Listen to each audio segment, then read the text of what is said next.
बहुत समय पहले एक विशाल वन के बीच सुवर्ण ग्राम नाम का एक समृद्ध नगर था। यह नगर चारों ओर से खेतों, बागों और नदियों से घिरा हुआ था।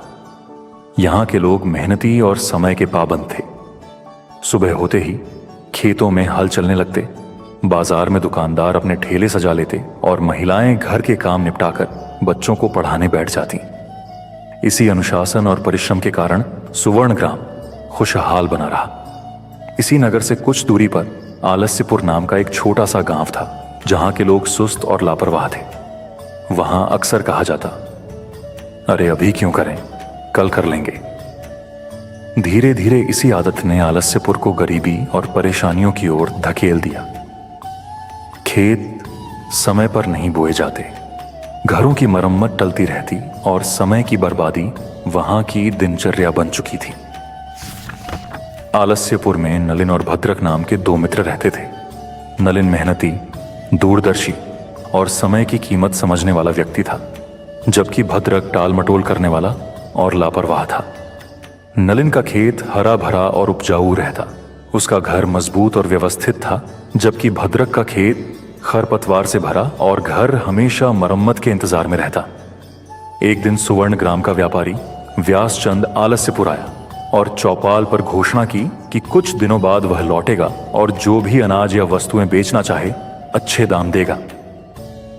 नलिन ने तुरंत तैयारी शुरू कर दी, फसल काटी, सुखाई और अनाज बोरों में भर लिया। उसने भद्रक को भी समझाया, पर भद्रक ने हंसकर कहा, अभी तो समय है, कल कर लेंगे। जब व्यापारी लौटा तो नलिन का अनाज बिक गया और उसे अच्छा लाभ मिला, जबकि भद्रक का गीला और अधपका अनाज देखकर व्यापारी ने मना कर दिया। उस दिन भद्रक को पहली बार अपनी गलती का एहसास हुआ। कुछ समय बाद जंगल में आग लगी। नलिन ने पहले ही सावधानी बरतते हुए अपने घर के चारों ओर सुरक्षा कर ली थी, लेकिन भद्रक ने फिर टाल मटोल की और उसका घर जल गया। इसके बाद राजा द्वारा घोषित उत्सव में भी नलिन ने समय रहते सुंदर और उपयोगी वस्तु तैयार की और पुरस्कार पद पाया, जबकि भद्रक खाली हाथ रह गया।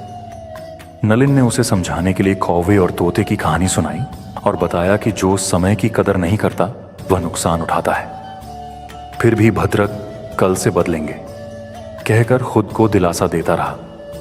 अंत में जब अकाल पड़ा, नलिन की दूरदर्शिता से कई लोग बच गए, लेकिन भद्रक बीमार और कमजोर हो गया।